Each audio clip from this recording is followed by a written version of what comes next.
අර දැකලා තියෙනවා ඔව් දැකලා තියෙනවා. ටිකක් ගන්නවනේ. ඔව් නෑ නෑ අයියා GTA 6 play කරනවා ඔය use කරන්නේ PS5 ද Xbox? අරගේ අර කියන්නේ Xbox අන්න Xbox ද PS5 එකද play කරන්නේ GTA 6 එක? Xbox. This one Xbox. Yes. Xbox. නෑ නෑ ඔයාලට විකුණන්න නෙමෙයි හදන්නේ. Mbappe.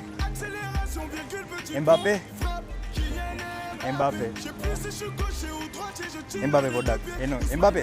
GTA 6 play කරනවානේ. GTA 6 නෑ GTA 6 play කරනවා නම් ඕගොල්ලන් play කරන්නේ PS5 එකේද නැත්නම් Xbox එකේද? PS5 PS5 එලගොල්ලෝ. So guys GTA 6 November මාසේ තමයි රිලීස් වෙන්නයි යන්නේ. ඉතින් ඕගලන්ට PS5 එක නැත්නම් Xbox එක ඕන නම් ඕගලන්ට එන්න පුළුවන් අලුතෙන් ඕපන් කරපු කුරුණෑගල නැනෝටෙක් බ්‍රාන්ච් එකට.